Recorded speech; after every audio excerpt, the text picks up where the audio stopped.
This conference will now be recorded. नमस्कार वैद्यगण। सर्वप्रथम सबको मकर संक्रांति की बहुत बहुत शुभकामनाएं।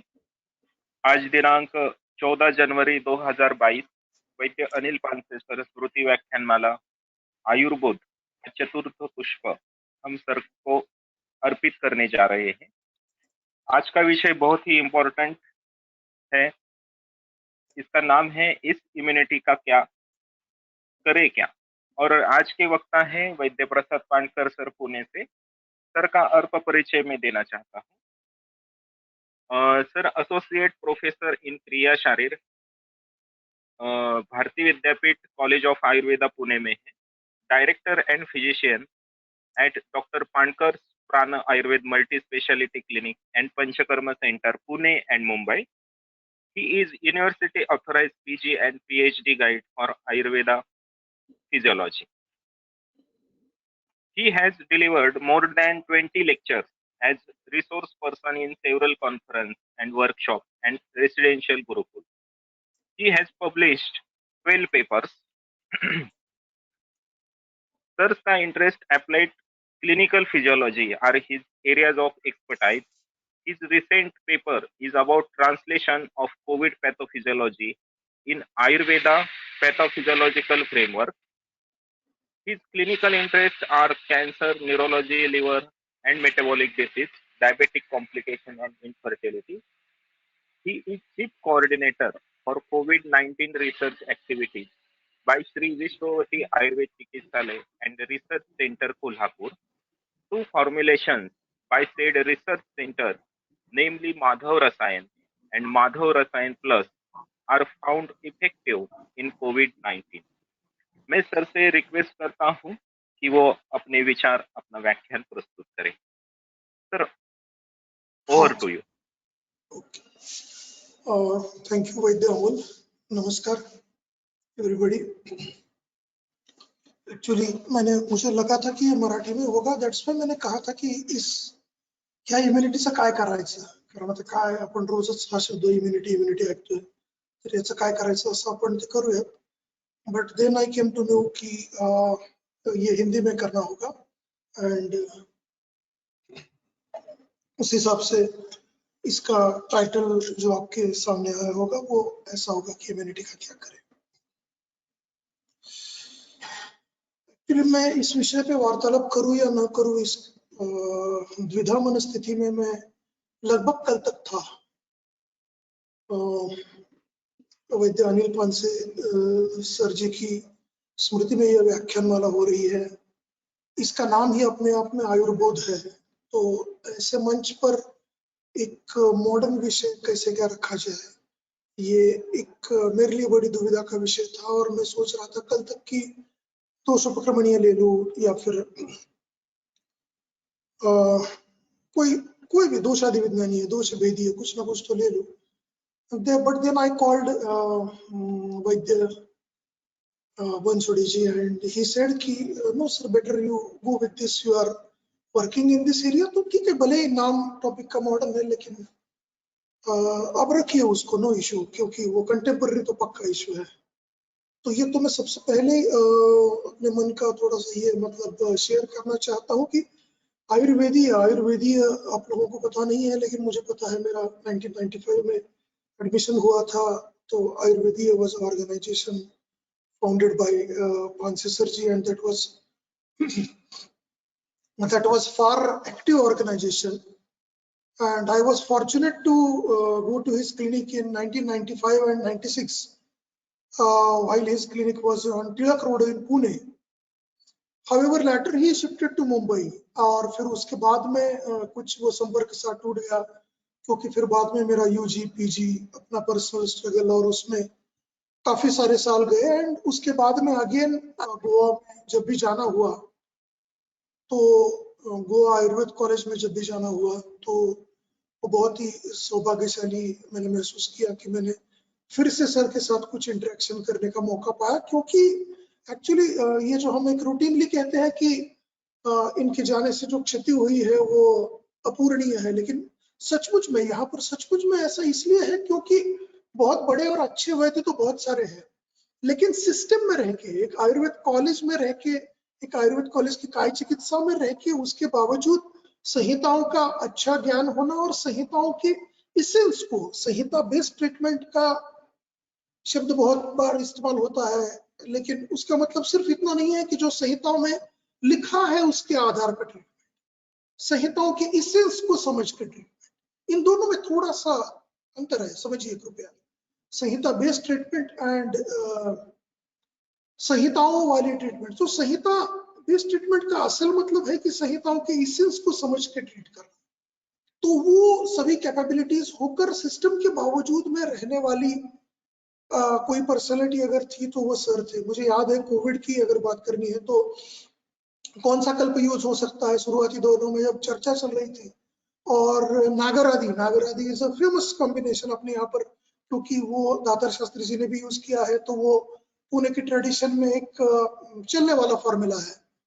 तो मुझे याद है कि सर ने हमको रिमाइंड किया था कि ध्यान रहे बस नागरादि ज्वर अधिकार का है। आपके सामने कोविड का पेशेंट आया हो तो उसे प्रतिशाय अधिकरण की औषधि की जरूरत है, या ज्वर अधिकरण की औषधि की जरूरत है, या कास अधिकरण की औषधि की जरूरत है। ये अधिकरण की निश्चित, उपक्रम की निश्चित पहले होगी, बाद में कर पाएगा। सो चलो ठीक है, नागरादि इज गुड, वो ज्वर में आया है, काश श्वास उसकी फलश्रुति है, पार्श्वशूल भी है, और दातार शास्त्री जी ने उस फॉर्मूले को उठा के अस्वरिष्ठ में कन्वर्ट करके मतलब इतना पॉपुलराइज किया है। तो नो डाउट फॉर्मूला अच्छा है, लेकिन ध्यान रहे वो अधिकरण वाली बात है। तो इस तरीके से संहिताओं का बेस रखकर ट्रीटमेंट करने वाले विद्वानों में से सर थे।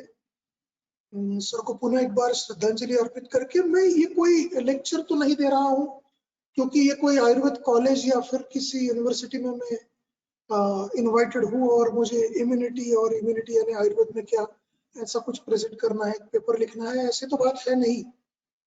हम सभी यहाँ पर आयुर्वेद के विद्यार्थी हैं और या फिर वैद्य है, एंड दैट इज वाई मैंने अपने टॉक का, मैं लेक्चर तो नहीं कहूंगा, लेक्चर,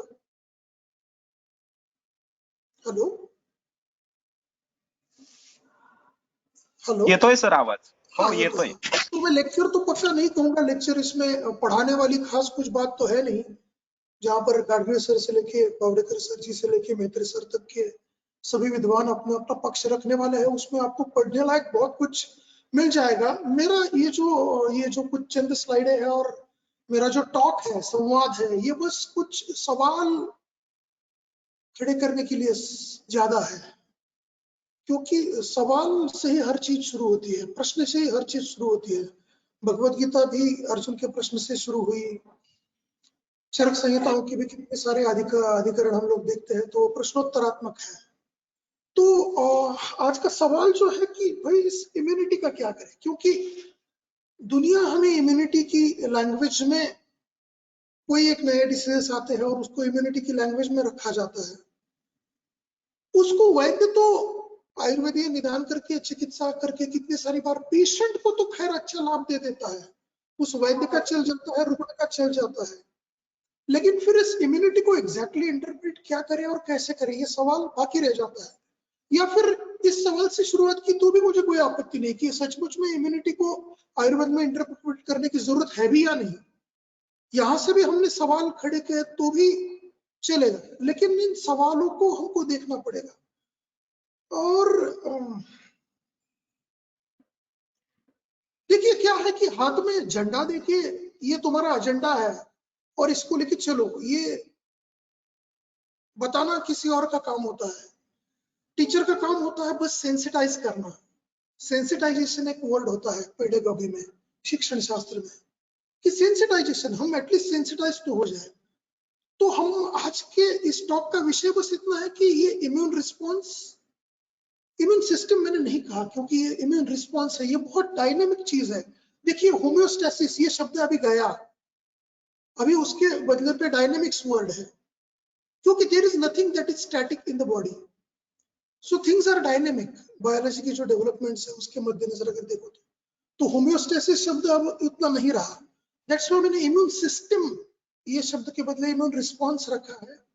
फिर अल्टर्ड इम्यून रिस्पॉन्स, इसलिए के पेशेंट में अल्टर्ड इम्यून रिस्पॉन्स है।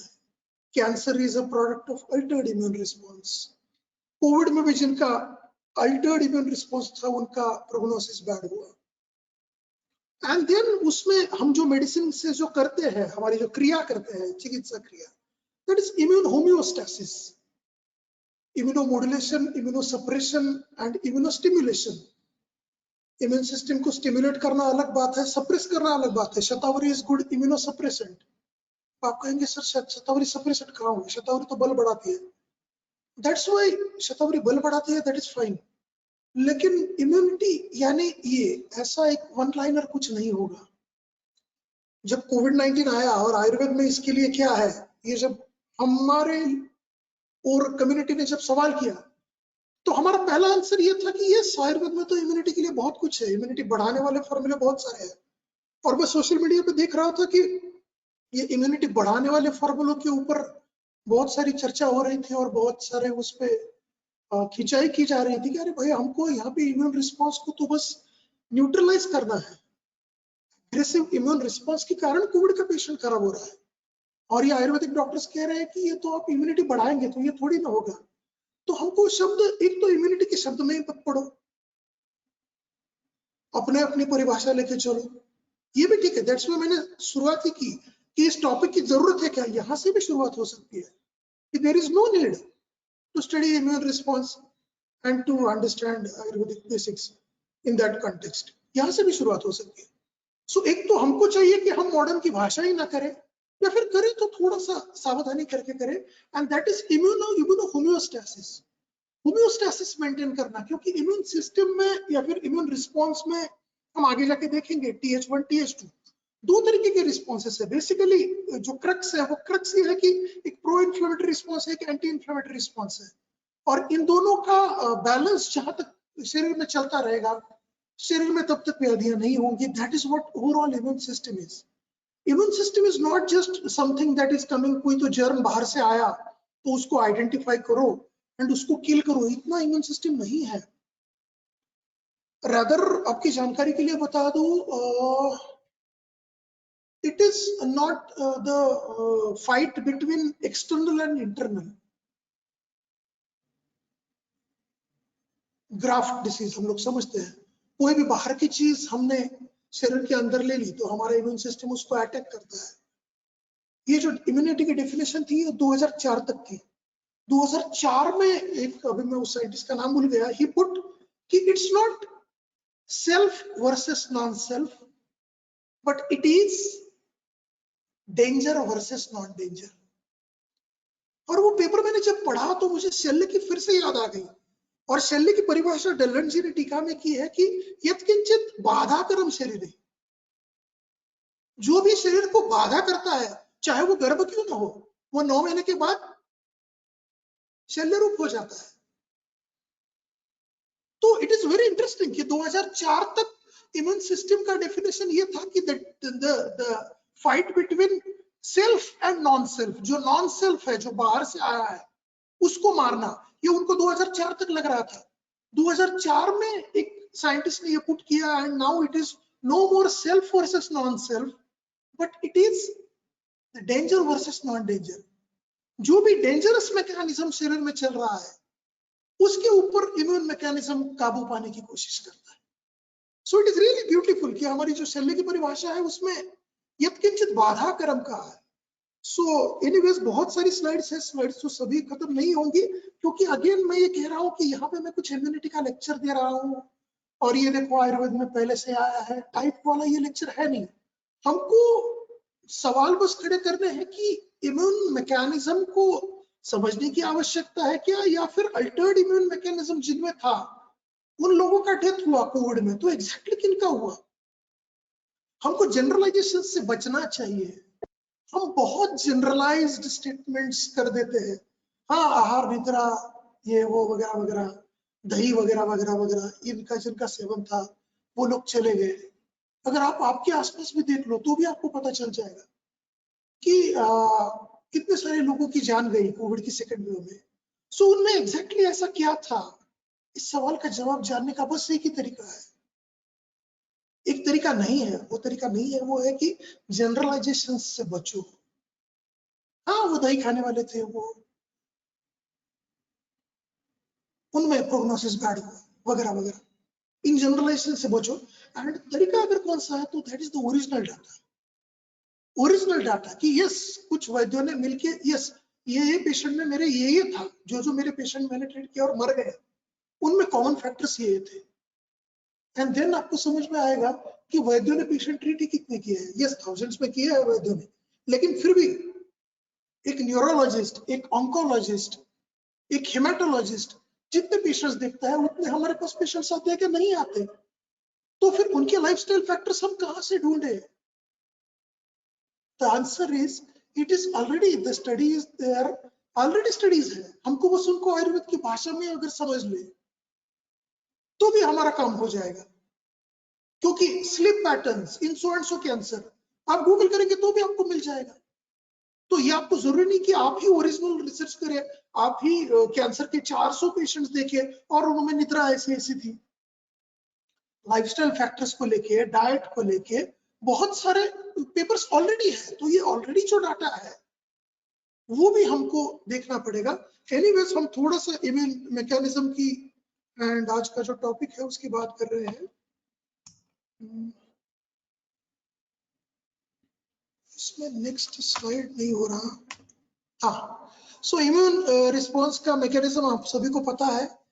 एक तो नेचुरल बैरियर्स पहले है, स्किन वगैरह वगैरह, उसके बावजूद भी कोई वायरस बैक्टीरिया अंदर आ गया तो एक है non specific, that is innate immunity. इसमें फैगोसाइटोसिस भी होगा और इन्फ्लेमेटरी रिस्पॉन्स होगा। आप हमको जल जाता है, कट जाता है तो इन्फ्लेमेशन हो जाता है, क्योंकि वो बॉडी का एक डिफेंस मैकेनिज्म का पार्ट है। और ये है फैगोसाइटोसिस एंड इन्फ्लेमेटरी रिस्पॉन्स, ये है इनेट इम्यूनिटी, नॉन स्पेसिफिक। और फिर ये जो आपका वैक्सीन वाली जो है दैट इज एडेप्टिव इम्यूनिटी, इसमें भी ह्यूमोरल है और सेल मेडिएटेड है। एंड इससे आगे जाके क्या क्या होगा, इनेट इम्यूनिटी से आगे लास्ट वाली लाइन पैथोजन का एलिमिनेशन होगा या फिर क्रॉनिक इन्फ्लेमेशन होता रहेगा। इसमें पैथोजन एलिमिनेशन होगा, इम्यून मेमोरी होगी, ये मेमोरी आगे जाके काम में आएगी। आयुर्वेद में ऐसा कहा है कि जो पहले डिसीज हो चुका हो वो बाद में नहीं होता। तो साथ में का कॉन्सेप्ट छोड़ो तो ये बाद में किधर नहीं है, या फिर कुछ इम्यून पैथोलॉजी भी होगी। That is what immune system का ओवरव्यू इज। इम्यून सिस्टम की एनाटॉमी हम सभी जानते हैं। एडिनॉइड्स है, टॉन्सिल है, लिम्फेटिक्स है, थाइमस, ये भी एक ग्रंथि जो थे जो हम फर्स्ट ईयर में पढ़ के भूल गए थे, एमबीबीएस वाले, बीएमएस वाले सब लोग, जिसकी फिर से याद दिलाई हमको कोविड ने कि ये जो है यहाँ पर थाइमस का जो श्रिंकिंग है that is associated with aging, and that is why as old peoples में टाइप 2 डायबिटीज, पार्किंसंस डिसीज या फिर कैंसर या फिर कोविड में मोर्टेलिटी, ये सब कुछ ज्यादा क्यों है? क्योंकि थाइमस का श्रिंकिंग है। सो ये मेनली ऑर्गन्स है, लिम्फेटिक्स है, बोन मैरो है, स्प्लीन है, हम सभी जानते हैं।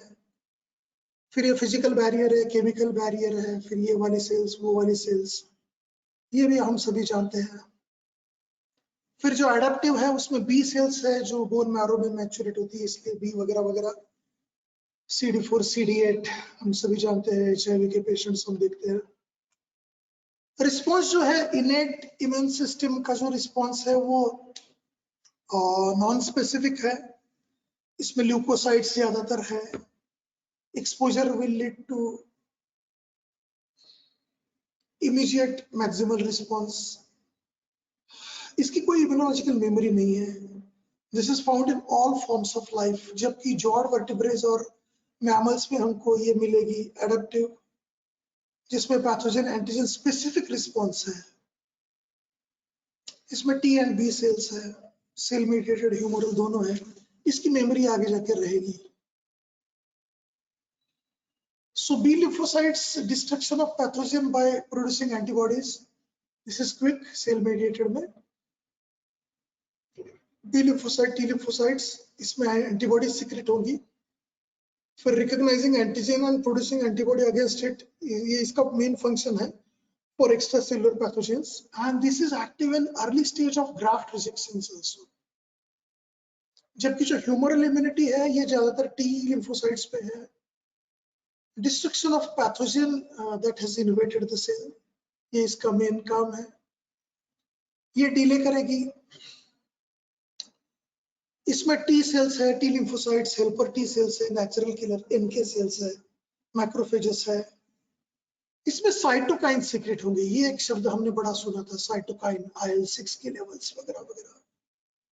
इसका काम है identify the viruses, micro organism, cytotoxic action for intracellular pathogens.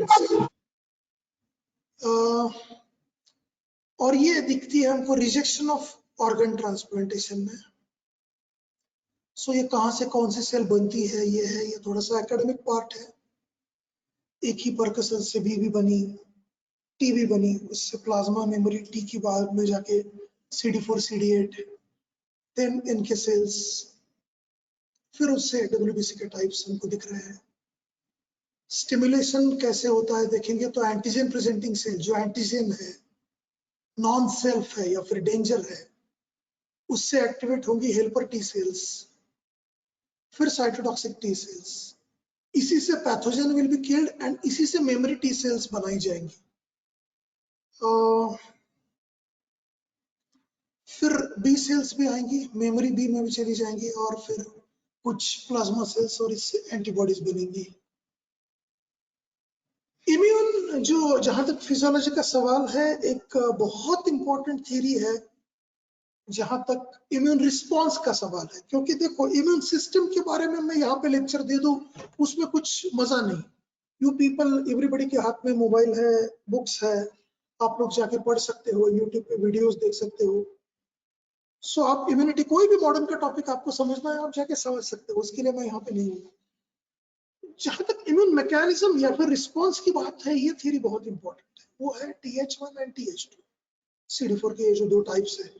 और ये TH1 एंड TH2 जो है, इनका balancing action is the crux of physiology. Physiology से पैथोलॉजी में कब ये कन्वर्ट होगी, तो ये TH1 और TH2, ये देखिए, ये बहुत इंपॉर्टेंट है। TH1 comes first in any infection response. TH1 comes first. It kills the cells. It activates macrophages. It is inhibited by so and so cytokines from TH2. And TH2 response comes later, क्योंकि वो anti-inflammatory है, pro-inflammatory. हमको जल जाता है, सूज जाता है, तो सबसे पहले वहां पे सूजन आता है, एंड देन वो सूजन ऑटोमेटिकली चला भी जाता है। ये क्या है? ये सेल का खुद का प्रो इन्फ्लेमेटरी मैकेनिज्म और एंटी इन्फ्लेमेटरी मैकेनिज्म है। सो TH2 कम्स लैटर। TH2 का रोल किल को सेल को किल करने में नहीं होता। ये रिक्रूट करेंगी eosinophils and what not, so and so, ये सीक्रेट करेंगे सो एंड सो साइटोकाइंस, और फिर ये इनहिबिट होंगी सो एंड सो से। सो ये जो थियरी है, ये थियरी इम्यूनोलॉजी की आज के अंडरस्टैंडिंग का एक बहुत इंपॉर्टेंट इश्यू मुझे लगता है। TH1 TH2 का बैलेंस होना बहुत ही जरूरी होता है। TH1 के जो फंक्शंस है, उसमें stimulate cytotoxic T cells, autoimmune specific, disorder specific भी ये बनाएंगी। एक्यूट इन्फेक्शन में इसका रोल है। जबकि TH2 which is anti inflammatory action, तो ये प्रेगनेंसी में होगा obviously. that is also there seen in autoimmune disorders, systemic वाले, क्रॉनिक एलर्जीज में या फिर क्रॉनिक पैरासाइटिक इन्फेक्शंस में ये होगा। ये सब कुछ के डिटेल में हम नहीं जाएंगे, क्योंकि फिर वो 1.5 घंटे का वगैरह हो जाता है, तो फिर बोर हो जाता है। जो क्रक्स है वो बस समझ लेते हैं। malnutrition, overcrowding, vitamin D deficiency, also known to induce TH2। ये देखिए, malnutrition, overcrowding, vitamin D deficiency, ये सब कुछ TH2 को ये कर रहे हैं। हर चीज जेनेटिक नहीं है। एक बहुत इंपॉर्टेंट चीज देखिए, हम आयुर्वेद के वैद्य अक्सर एक बातों में कह देते हैं कि भाई हमारे आयुर्वेद के हिसाब से तो लाइफस्टाइल इंपॉर्टेंट है, डाइट इंपॉर्टेंट है, आप क्या खाते हो, पीते हो, सोचते हो, ये इंपॉर्टेंट है, वो हम लोग की स्टेकिंग करते हैं। मॉडर्न में तो ऐसा है नहीं। उनके हिसाब से तो बस ये TH1 आ गया, TH2 आ गया, इम्यूनिटी आ गई, फलाना सेल आ गई। लेकिन ऐसा नहीं है। जो जहां तक एपिजेनेटिक्स का सवाल है, जेनेटिक्स अर्ली डिकेड्स की बात थी। अब वो जो जेनेटिक रिस्पॉन्स है, उसमें भी एपिजेनेटिक फैक्टर्स है, and they are nothing but आपके लाइफस्टाइल फैक्टर्स है, दे आर नथिंग बट आपके साइकोलॉजिकल फैक्टर्स है। सो ये और इस तरीके का बहुत सारा एविडेंस आपको मॉडर्न में भी मिल जाता है कि जैसे कि अभी हमने यहाँ पे जस्ट एक लाइन पढ़ी कि malnutrition, overcrowding and vitamin D deficiency, ये TH2 को इंड्यूस करते हैं, जबकि ये TH1 को डाउन रेगुलेट करते हैं। तो TH1 TH2 बॉडी के अंदर कुछ तो है और वो जेनेटिक है और वो बदलने लायक नहीं है, ऐसा नहीं है। अगर माल न्यूट्रिशन से इसका ये बैलेंस इम्बैलेंस हो जाता है तो इम्यूनिटी पे जाने वाली दवाई कौन सी है? हर दवाई है। हम जो डिस्पेंस करते हैं वो हर दवाई, हम जो उपक्रम वहां पे पेशेंट को दे देते हैं वो हमारा हर उपक्रम का इस पे इफिकेसी है। क्योंकि देखिए मतलब क्या है कि इम्यूनिटी यानी क्या, ये सवाल जब हमारे सामने आया ना तो हमने सबसे पहला एक तो आंसर दिया कि यस आयुर्वेद में इम्यूनिटी है। कहाँ है आपके आयुर्वेद में इम्यूनिटी? व्याधिक क्षमत्व, आगे मैंने श्लोक लिया है। फिर यार एक व्याधिक क्षमत्व, देखिए मॉडर्न का कोई एक शब्द के लिए आयुर्वेद का कोई एक शब्द देने से कुछ नहीं होगा, हमको उसका अंडरस्टैंडिंग समझना होगा। तो फिर अंडरस्टैंडिंग क्या है आपके पास, ये जब पूछा गया तो हम थोड़ा सा और ढूंढने लगे और फिर हमने बोला कि नहीं, फिर ये है अग्नि, फिर ये है धातु बल, क्योंकि धातु बल अच्छा होगा तो व्याधि नहीं होंगे। तो ये हमको see there is a proverb, the God and devil both come in details, God and devil both come in details. So this is equal to this, ऐसा जो हमने किया दैट्स व्हाई फिर बहुत सारा फिर आपको क्रिटिसिज्म भी झेलना पड़ा कि आयुर्वेद में सचमुच में इम्यूनिटी के लिए कुछ है क्या, जबकि आयुर्वेद में हर चीज इम्यूनिटी के लिए है। एनीवेज हम आगे जाके वो बात करने वाले हैं, इम्यूनिटी के बेसिक्स बस देख रहे हैं लेक्चर के फर्स्ट हाफ में। तो साइटोकाइंस, ये एक शब्द हमने बहुत बड़ा सुना। तो साइटो यानी सेल, काइन यानी मूवमेंट, तो these are the signalling molecules. ये डाकिया ने लेटर लेके आपके घर आ गया, वैसा वो साइटोकाइन है, उसका बस कम्युनिकेशन करना cell to cell, so that जो भी इम्यून रिस्पॉन्स है वो स्टिमुलेट किया जाए। तो ये क्या होंगे पेप्टाइड्स, प्रोटीन्स, ग्लाइकोप्रोटीन्स, उस डिटेल्स में हम ऑब्वियसली नहीं जाएंगे, लेकिन साइटोकाइंस ये ध्यान रहे, ये these are the signalling molecules. फिर ये कौन से है, क्या है, ये सब कुछ डिटेल्स आप जितना चाहे लर्निंग रिसोर्सेस है, ई लर्निंग रिसोर्सेस है, आप पढ़ सकते हो। जहां तक इम्यूनिटी की बात है, एक और इंपॉर्टेंट चीज आती है इम्यूनोलॉजिकल मेमोरी। पूरा वैक्सीनेशन का फेनोमेनॉन इस पे डिपेंडेंट है, या फिर जो बीमारी एक बार हो जाती है, कुछ मतलब सभी नहीं, वो आगे जाके वो थोड़ी सी उतनी तीव्र नहीं होती। तो ये बेसिस है कि मेमोरी का, स्मृति का, कहीं ना कहीं शरीर की स्मृति में ये रह जाता है। It was really interesting to see कि कोविड के टाइम पे बहुत सारे मतलब जो मैक्सिमम यूज ड्रग जो थे वो गुडुची उसमें था और EST था। तो उसकी तरफ में जब भी न्यूज़पेपर से यहाँ वहाँ पढ़ता था तो ध्यान में होता था कि जिन लोगों ने ये लिया उनका आगे जाके क्या हुआ ये भी देखने की आवश्यकता है। क्योंकि चरकोक्त जो 4 मेद्य रसायन है, ब्राह्मी, इंडुपर्णी, क्षीरेण, गुडुची और EST, सो इसमें से 2 तो आयुर्वेद के मेद्य रसायनों में से मैक्सिमम यूज हुए हैं। तो ये हाइपोथेसिस हो सकता है, हाइपोथेसिस हो सकता है। Again again again let me warn you, ये ऐसा है तो ये ऐसा है तो इसका इसके साथ संबंध है। अगेन हम प्लीज थोड़ा सा जनरलाइजेशन से बचिए। पेशेंट के साथ बिल्कुल कॉन्फिडेंटली बात करिए, नो प्रॉब्लम विद दैट, वो हमारे व्यवसाय का भाग है। लेकिन when it comes to scientific डायसिस, हमको जनरलाइजेशन से बचना चाहिए। And this can be hypothesis, yes this can be hypothesis कि मेद्य रसायन देने से आप जो कह रहे हो कि अभी आपका एक बार कोविड हुआ तो 2 साल तक आपकी इम्यूनिटी रहेगी, कोई कह रहा है नहीं 8 महीने ही रहेगी, कोई कह रहा है 10 महीने ही रहेगी। तो यस यहाँ पे मेद्य रसायनों का रोल हो सकता है, हाइपोथेसिस, इट इज हाइपोथेसिस। सो ये हमको देख के मतलब कुछ कंक्लूजन पे हम आ सकेंगे। सो असली सवाल इसके आगे शुरू हो जाता है, इम्यूनिटी यानी आयुर्वेद में क्या? ब्लड सेल्स है, लिम्फेटिक्स है, लिवर एंड स्प्लीन है, बोन मैरो है, थाइमस है, ये सब कुछ के सहायता से इम्यूनिटी हो रही है। तो इम्यूनिटी यानी क्या? ब्लड सेल्स यानी रक्त। बहुत ही सिंपल सी बात है। लिम्फेटिक्स यानी रस, लिवर एंड स्प्लीन यानी रक्त व स्रोतस्का मूलस्थान, बोन मैरो यानी मज्जा। दिया है हमारे बीएमएस के बुक्स में। थाइमस को क्या करेंगे? सो हमको एक चीज ध्यान में रखनी होगी कि भले ही ब्लड सेल्स ये काम करती है, लिम्फेटिक्स ये काम करती है, बोन मैरो ये काम करता है, लेकिन आयुर्वेद की जो परिभाषाएं है वो फंक्शनल ज्यादा है।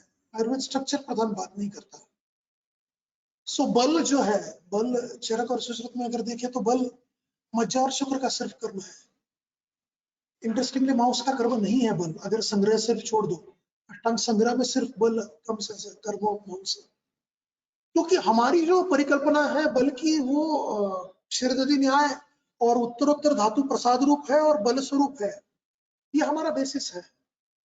सो ब्लड सेल्स के द्वारा भी भले क्यों ना होता हो इम्यूनिटी एक्ट, लेकिन वो ब्लड सेल्स यानी सिर्फ रक्त ऐसा थोड़ी ना है। सो हमारी जो सभी परिभाषाएं हैं वो कर्म के आधार पर है। तो blood cells, lymphatics, liver and spleen और बोन मैरो और थाइमस से इम्यूनिटी का काम हो जाता है। इनमें इन स्ट्रक्चर्स को छोड़ दीजिए, आप उन फंक्शंस को समझिए, और वो फंक्शंस आयुर्वेद के कौन से धातुओं के कहे गए हैं, इसका अगर हम लोग पता करने लग जाए तो हम असल में कुछ चीजें समझ नहीं पाएंगे। सो अभी बहुत सारे लोग बोल रहे हैं, एक तो है कि व्याधिक क्षमत्व है, ऑब्वियसली बल है, रसायन है, ओजस, ओजस को भी कहा गया है कि भाई ये इम्यूनिटी है। बहुत सारा गूगल पे लिटरेचर अवेलेबल है ऑलरेडी।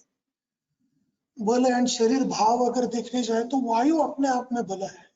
वायु वायुर्बलम वायुर्धाता शरीर नाम, वायुर्विश्वम इदम सर्वम प्रभुर्वायुष्य कीर्तितः। सो बल कहते ही हमको सिर्फ प्राकृत कफ या फिर ओजी याद आता है, लेकिन this is the verse with which Charakacharya का चिकित्सा, वातवेद चिकित्सा शुरू हो जाती है। उदान के बारे में भी, उदानो बल का आधार है। अव्यक्त से व्यक्त करना ये उदान का काम है, समृद्ध वैद्य ने कहा है। कफ जो है वो प्राकृतस्तु बलम श्लेष्मा, चरक जी का वचन है। ऊर्ज यानी बल, ये सुश्रुताचार्य जी का वचन है। और ऑब्वियसली अग्नि के बिना ये सब कुछ नहीं होगा। व्याधिक क्षमत्व की जहां तक बात है तो ये यहाँ पर है। इसका रेफरेंस जो है श्लोक हम सभी जानते हैं, हम सभी वैद्य हैं। श्लोक को चरक सूत्र 28/7 में आहार की बात चल रही है, उस कंटेक्स्ट में ये आया है। सो ये श्लोक हम सभी ने बीएमएस के टाइम पे रटा है। त्रिविध बल भी अगेन इम्यूनिटी की बात करते हुए हमने 2 सालों से हम यहाँ वहां सुन रहे हैं, पढ़ रहे हैं। सहज कालज युक्तिकृत, फिर उसके भेद आचार्य चरक जी ने हमको बताया है। शरीर सत्वयो हो या फिर कालकृतम ऋतु विभागजम वयकृतम च, युक्तिकृतम पुनस आहार चेष्टा योग च। सो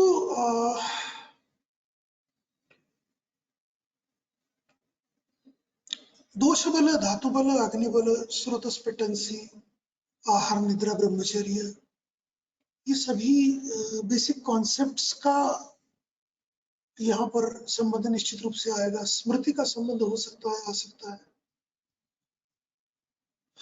सो यहाँ तक की बात जो थी वो एक टिपिकल बात थी, एक टिपिकल एकेडमिशियन की बात। आप व्हाट इज इम्यूनिटी इन आयुर्वेद करके गूगल करेंगे तो आपको जो भी ये मिल जाएंगे, लिटरेचर मिल जाएगा। वो लिटरेचर जिस तरीके का होता है वैसी वाली बात थी।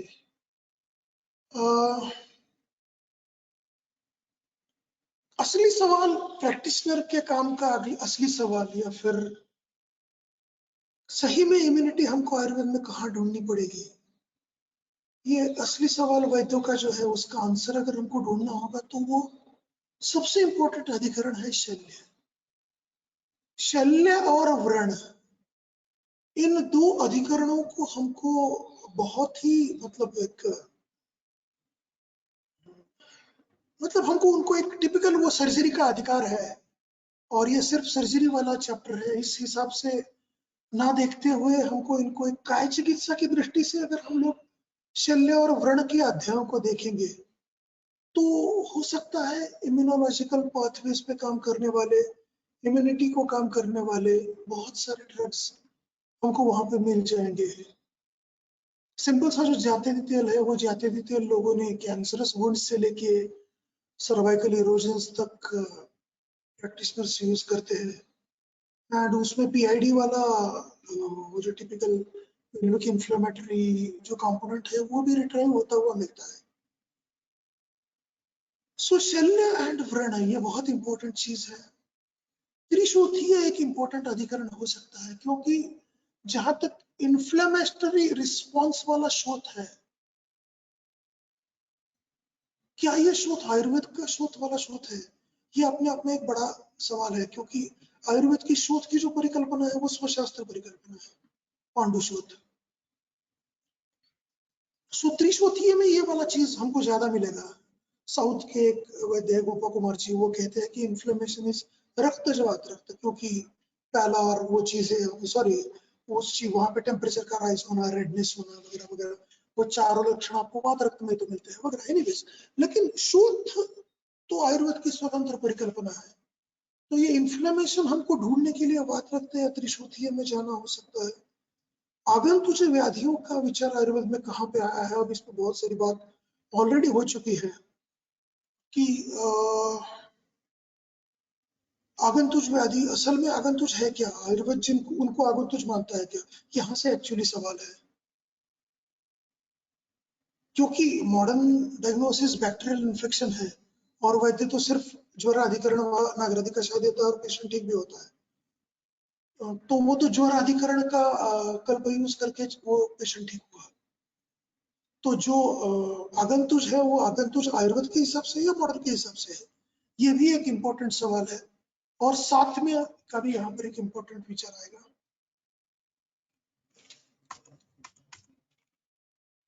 Next slide is minimising slide. हाँ, तो next is inflammation in immune response. वही हम बात कर रहे थे कि ये त्रिशोथीय में ज्यादा चला जाएगा। थाइमस अवलंबक complications from altered immune response. Immune response alter होने से होता क्या क्या है? क्योंकि आयुर्वेद तो हेतुलिंग औषध है, सो इम्यूनिटी तो आयुर्वेद में कहीं पर भी नहीं दी है। हमको तो वो ढूंढनी होगी हेतुलिंग औषध में से, हमको वो तो ढूंढनी होगी पंचनिदान में से। तो उसके लिए अल्टर्ड इम्यून रिस्पॉन्स से होने वाले डिसीजेस कौन कौन से हैं?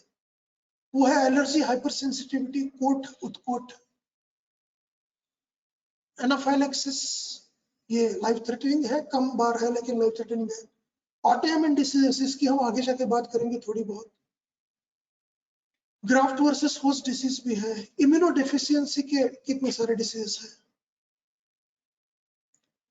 सो इम्यूनोमोडुलेटर्स कहां पर ढूंढेंगे? इम्यूनोमोडुलेटर्स इनफैक्ट ढूंढने की जरूरत ही नहीं है, हम बस हमारे हिसाब से काम करते हैं। हम कभी ज्वर के अधिकरण वाला कल्प यूज कर लेते हैं, हम कभी कास के अधिकरण वाला कल्प यूज कर लेते हैं और हमको रिजल्ट मिल भी जाता है। सो असल में ये सभी इम्यूनो रेगुलेटर्स है। लेकिन इम्यूनिटी की जहां तक बात की जाती है तो उसमें जहां पे मैंने लिखा है कि they alter the immune response, but what the end result is, they are at the end they are anti fever और एंटी इन्फ्लेमेशन। इसका मतलब ज्वर की या फिर आगंतुक शोथ की जो परिकल्पना है वो हमारे इम्यूनिटी की अंडरस्टैंडिंग में सेंट्रल रहनी चाहिए। जैसे कि मैंने कहा था, I don't know I am able to deliver it और नॉट, लेकिन देखिए, ज्वर और आगंतुक शोथ में ही हमको इम्यूनिटी ढूंढनी है। ये क्योंकि वही वही अधिकरण के कल्प हम यूज कर लेते हैं और इम्यूनोमोडुलेशन वाला काम हो जाता है। और ये देखना इसलिए जरूरी है क्योंकि रिसर्च फ्रेटर्निटी में जहां तक बात है, आप अगर गूगल पे आर्टिकल्स वगैरह देखने जाओ तो वहां पे तो आपको मिलेगा कि इम्यूनोमोडुलेटर्स और रसायन, एंड देन न जाने कितने सारे रसायन भी इम्यून अल्टरेशन की आवश्यकता हो वहां पर इंटीग्रेटेड अंडरस्टैंडिंग से प्रपोज किए जाते हैं। सो एक वैद्य जहां तक वहां पर होगा तो वो अधिकरण का विषय समझेगा और इस चीज को हेतुलिंग औषधि या फिर इस चीज का आयुर्वेदिक निदान करके वो औषधि देने से लाभ मिलता है, ये उसने देखा है, ये उसका कॉन्फिडेंस है, तो वो वहां पे प्रपोज कर पाएगा कि नहीं यहाँ पे रसायन अधिकरण की नहीं, यहाँ पे ज्वर अधिकरण की बात होगी, यहाँ पे आगंतुशोथ अधिकरण की बात हो सकती है। तो ये बहुत जरूरी है क्योंकि एडेप्टोजेंस जैसा शब्द है। सो एडेप्टोजेंस मेनली शब्द इम्यूनोमोडुलेशन पे जिन जिन मॉडर्न के लोगों ने काम किया उन्होंने ये शब्द यूज किया और इन शब्दों का यूज करने से पेपर्स पब्लिश हो जाते हैं, तो ये शब्द यूज हो जाते हैं, ये शब्द पॉपुलर भी हो जाते हैं। लेकिन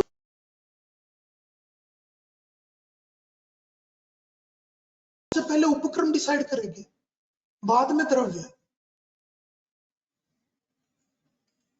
और आप ये कह रहे हो कि ये आपका इन्फ्लेमेटरी डिसीज है।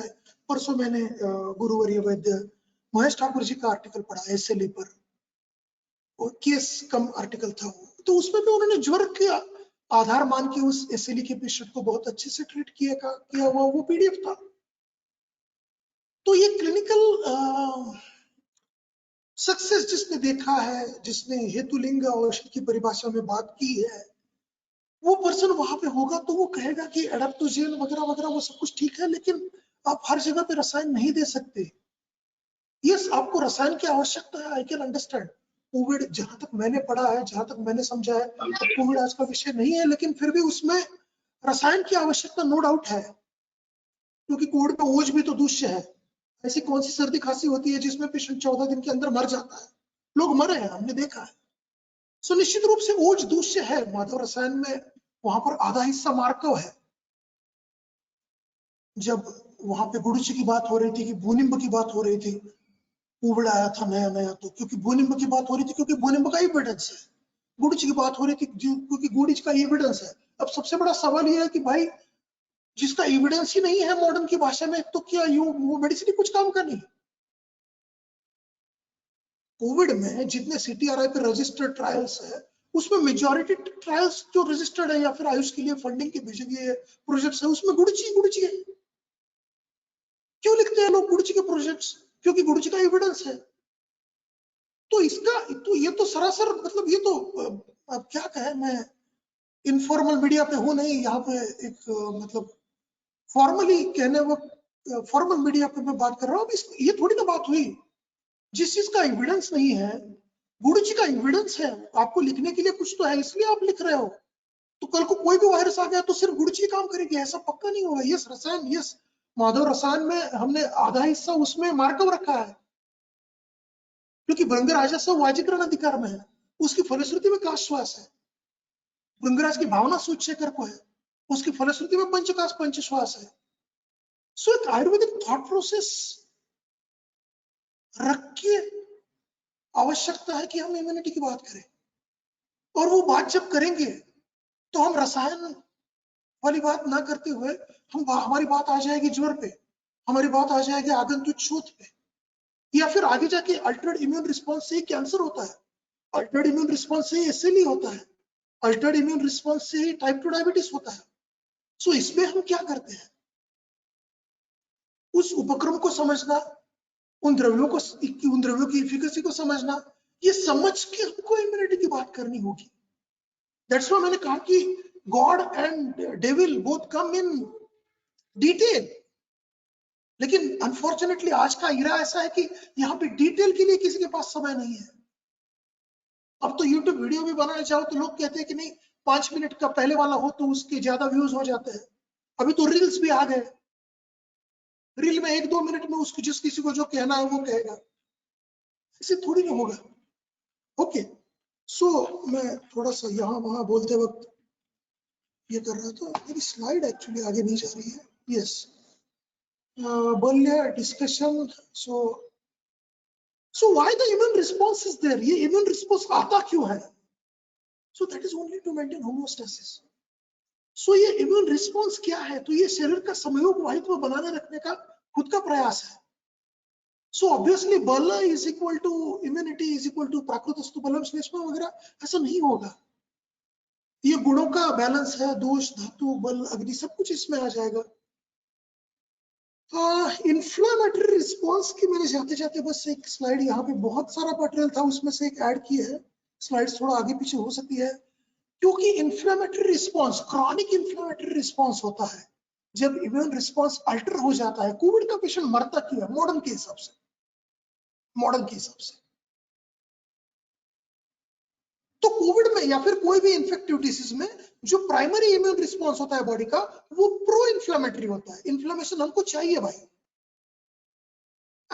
इन्फ्लेमेशन का एक रोल होता है इन्फेक्शन की ट्रीटमेंट में, वो चला जाने के बाद जैसे कि हमने देखा TH1 TH2 का बैलेंस, एक एंटी इन्फ्लेमेटरी भी मैकेनिज्म हो जाता है, एंड देन पेशेंट ठीक ठाक हो जाता है। पेशेंट कोविड के जो मरे उसमें जो था, that was altered immune response and that was inflammatory distress, acute respiratory distress। ये क्यों? क्योंकि inflammation। So what is inflammation? गुणों की परिभाषा में अगर देखो तो यहाँ पे इंक्रीज डायमीटर है एंड इंक्रीज परमेबिलिटी है। इंक्रीज परमेबिलिटी से इडिमा है, पेन है, इंक्रीज डायमीटर से रेडनेस है, हीट है। इसमें एक और बात भी है, अभी जो आपके सामने जो पैथोलॉजी की स्लाइड है, देखिए ये जो स्लाइड है ये पैथोलॉजी की है। तो क्या पैथोलॉजी को ट्रांसलेट करने की आवश्यकता है? क्या पैथोलॉजी का ट्रांसलेट करने से हमारा हित होगा? ये भी अपने आप में एक सवाल है, क्योंकि अब तक हमने पैथोलॉजी को हाथ नहीं लगाया। हमने हेतु, लिंग, औषध। हेतु इज इटियोपैथोजेनेसिस। सो सिर्फ आयुर्वेद में ही हेतु इंपॉर्टेंट ऐसा नहीं है, मॉडर्न में भी है निश्चित रूप से। सो इटियोपैथोजेनेसिस मॉडर्न का कोई भी नया डिसीज हम समझते कैसे है? सिंपल वाली बात, सिंपल वाली बात। कोई भी नया डिसीज का पेशेंट आपके सामने आता है, आप हेतु देखते हैं, आप वो डिसीज मॉडर्न में से पढ़ लेते हैं, वो हो गया रोग परीक्षा।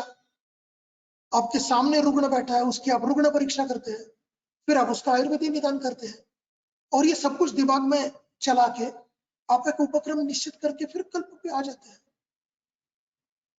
सो इसमें हेतु, इटियोलॉजी है तो आप पक्का सोचते हो, लक्षण आप सोचते हो। हाइपरटेंशन का पेशेंट आता है तो आप पूछते हो कि भाई आपको हेडेक होता है, या गुस्सा होता है, या एसिडिटी होती है, या सूजन आ जाता है, या सांस फूलती है, या दर्द होती है, आपका मेडिसिन बदलता है। कभी प्रभाग्रवटी से कम आता है, कभी सुवर्ण सूतशेखर से बीपी कम आता है, कभी पथ्यादि से कम आता है, क्योंकि आप लक्षण के आधारभूत रख के चिकित्सा करते हो। और लक्षण इतना इंपॉर्टेंट है कि पंचनिदान में से त्रिस्कंद में लक्षण आ जाता है। त्रिस्कंद हेतुलिंग औषध है, पंचनिदान में तो 5 है, तो पंचनिदान में से त्रिस्कंद में अगर कोई आ रहा है तो वो लक्षण आ रहा है। लेकिन वो लक्षण भी उत्पन्न होने के पहले शरीर में जो पैथोलॉजी होती है उसका इतना सारा लिटरेचर, आज साइंटिफिक लिटरेचर अवेलेबल है, और वो सिर्फ मेडिकल कॉलेज में अवेलेबल है ये बात नहीं है। हमारी समस्या ये है कि हम पोस्ट गूगल वर्ल्ड में जी रहे हैं। देखिए हर जनरेशन की डिफरेंट सेट ऑफ प्रॉब्लम्स होती है। लोग अक्सर हिस्ट्री में ही जीते हैं, लोग अक्सर पास्ट में ही जीते हैं। ऐसा ये होते तो ऐसा नहीं होता, वो होते तो ऐसा नहीं होता, बाला साहब ठाकरे होते तो ऐसा नहीं होता। उनके डेज, उनके सामने की समस्याएं अलग थी। आज के डेज, आज के सामने की हमारी समस्या अलग है। कल के डेज, कल के समस्या अलग होंगी। We are living in a post Google world जहां पे ये पैथोलॉजी पेशेंट को भी पता है। तो लक्षण की जो उत्पत्ति है वो तो पैथोलॉजी से ही है। तो क्या ये redness, heat, pain and oedema, इनको समझने की आवश्यकता है? इनको तो ऑब्वियसली हम समझते ही है, ये तो लक्षण हुए। लेकिन क्या ये डायमीटर और परमेबिलिटी, इस पैथोलॉजी को भी हमने समझना चाहिए या नहीं? यही बस मैं एक बेसिक सवाल खड़ा कर रहा हूं आयुर्वेद के मंच पर, क्योंकि ये लिटरेचर तो आज हमारे पास अवेलेबल है। यस, आयुर्वेद ये जरूर कहता है लक्षण का अपना महत्व है। मैं खुद फेसबुक पे आए दिन लिख रहा हूँ पिछले 10 दिनों से कि भाई असिम्टोमेटिक का तो अभी आप ही कह रहे हो कि असिम्टोमेटिक में टेस्ट ना करें। यानी कि अब तो आपने भी मान लिया कि सिम्टम महत्वपूर्ण है, सिम्टम जब तक नहीं आता तब तक आप फालतू में लोगों को मत घबराओ। वो निश्चित रूप से पक्ष है, लक्षण का अपना महत्व है, लेकिन लक्षण is like a tip of iceberg, उसके पीछे होने वाली पैथोलॉजी भी तो है। तो क्या इस पैथोलॉजी को वैद्य ने समझना चाहिए या नहीं समझना चाहिए, इस पे हमको मंथन करना होगा। फिर ये छोड़ो, ये साइटोकाइन्स कौन सी फैमिली की, हम बात यहाँ पे क्या रहते हैं, हाँ इन्फ्लेमेटरी रिस्पॉन्स की हमने बात की, इम्यून सेल्स इन इन्फ्लेमेशन, एक्यूट में कौन सी, क्रॉनिक में कौन सी, ये सब कुछ छोड़ देते हैं। अब ये थोड़ी सी ज्यादा इंपॉर्टेंट बात करते हैं। ज्यादा इंपॉर्टेंट बात में अब ये बात है कि इम्यून मैकेनिज्म यानी कोई एक ऐसी स्टैटिक सिस्टम है, इंडिपेंडेंट सिस्टम है, आइसोलेटेड सिस्टम है, ऑटोनॉमस सिस्टम है, ऐसा नहीं है। Immune mechanism or the immune response is associated with the rest of the systems too, and that's why मैंने कहा आप आपके क्लिनिक में कौन सा भी कल्प डिस्पेंस करते हो तो वो इम्यूनोमोडुलेटर है, क्योंकि इम्यूनिटी यानी कि सिर्फ अश्वगंधा ऐसा नहीं है। तो आने वाली कुछ स्लाइड्स में हम देखेंगे कि इम्यून मैकेनिज्म का बाकी किन सिस्टम्स के साथ क्लोज रिश्ता है। So the control of immune mechanism, there is a mutual control of nervous system over immune system and immune system over nervous system. इस खिड़की में से झांक के जब हम आकाश की ओर देखेंगे तो वो इम्यूनिटी यानी सिर्फ व्याधि क्षमत्व या फिर यानी सिर्फ अश्वगंधा, इससे हमारा मतलब हमारा जो ये है कैलिडोस्कोप काफी बड़ा हो जाएगा।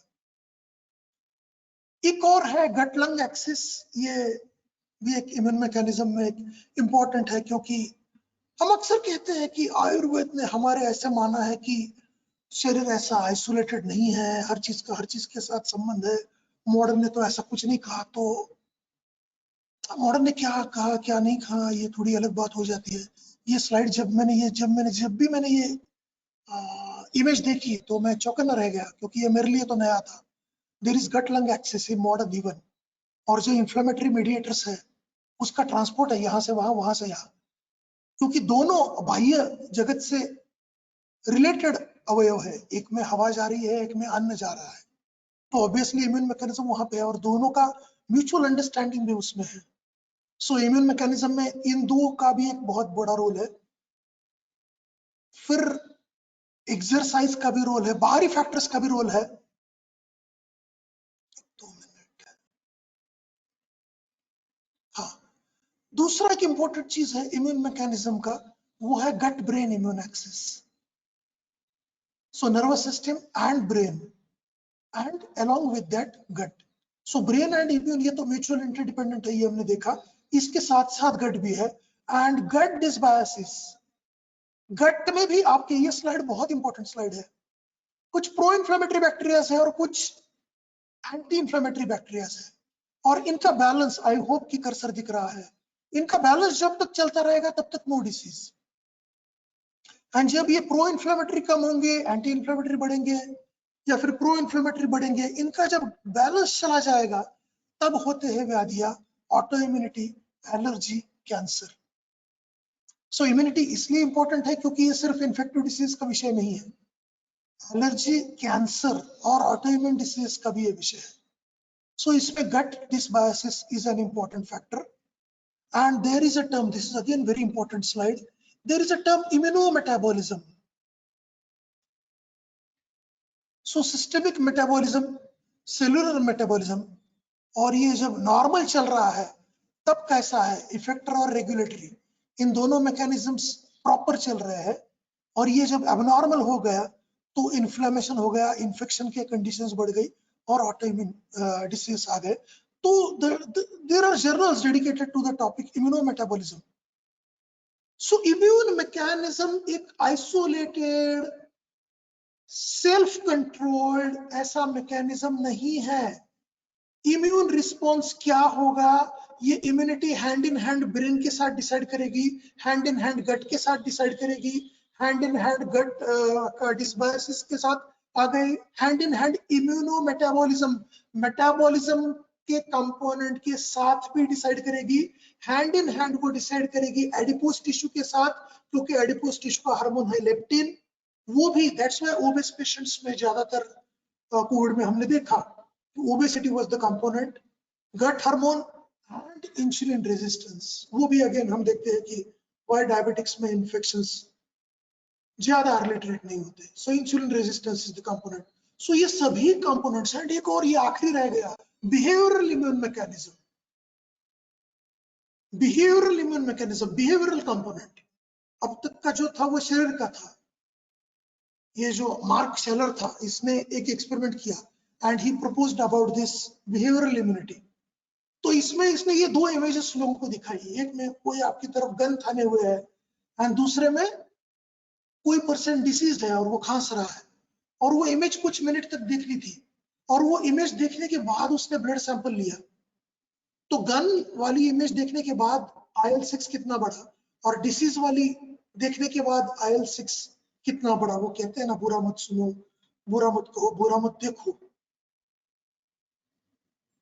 सो देखने के बाद, मात्र देखने से IL-6 की लेवल आप देख सकते हो डिसीज वाले में ज्यादा है। So this was the initial experiment, जिसके बाद में बिहेवियरल इम्यून मैकेनिज्म वाला कंपोनेंट आ गया। सो इस हिसाब से मैं बस यही कहना चाहता हूं कि immune mechanism is not stand alone mechanism. It has to do with gut, it has to do with brain, it has to do with everything. So obviously Ayurveda में क्या समझते हैं आप समझ ही सकते हो। इसके साथ साथ अब ये तो हमने समझा कि इम्यूनिटी यानी सिर्फ आइसोलेटेड नहीं है, सभी शरीर के अवयव ऑर्गन सिस्टम्स के साथ इसका संबंध है। बाहरी फैक्टर्स से इसका संबंध है। एक्सरसाइज, ढेर सारा लिटरेचर है, मैंने बस एक स्लाइड आज की प्रेजेंटेशन के लिए लिया है। There is a G shape curve जो पर as URTI is concern, upper respiratory tract की जो इन्फेक्शंस है उसकी प्रोबेबिलिटी, उसकी रिस्क।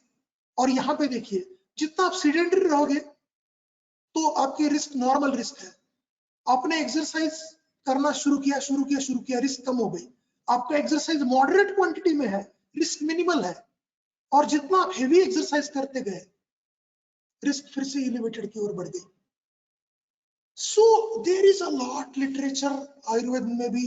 व्यायाम की फलश्रुति हमको पता है, दोषक्षयो अग्निवृद्धिश्च, दोषक्षयो अग्निवृद्धिश्च, दिस इज वेरी इंपॉर्टेंट।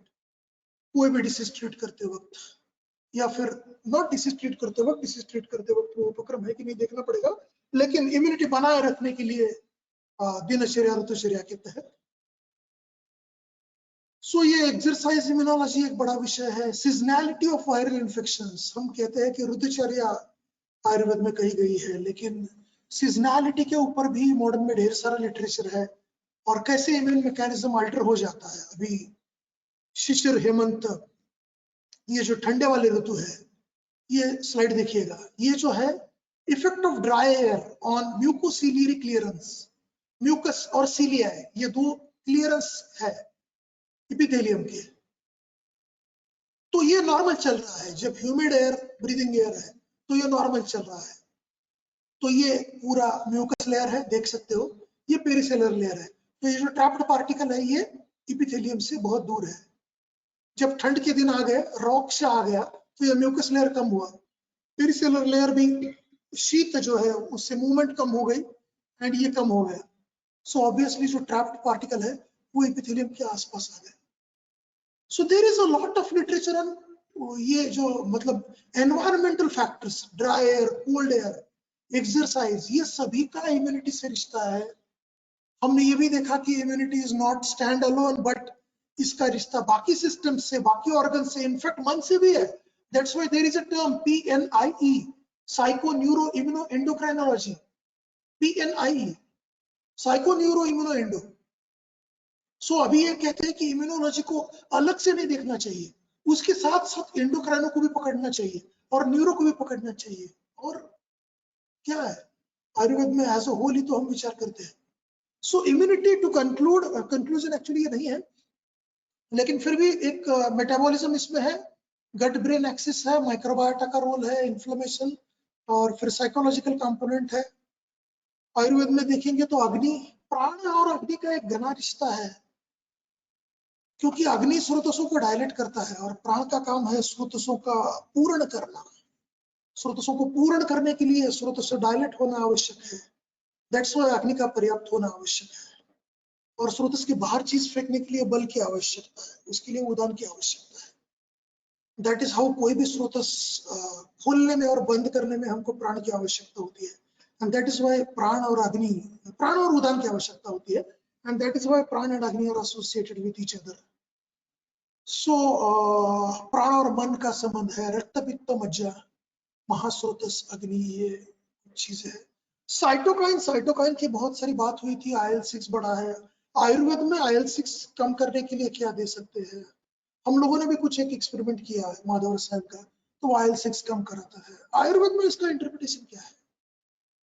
तो ध्यान रहे, साइटोकाइन है वो बस मैसेंजर है। हेतु क्या हुआ और कार्य क्या हुआ, ये ज्यादा देखिए।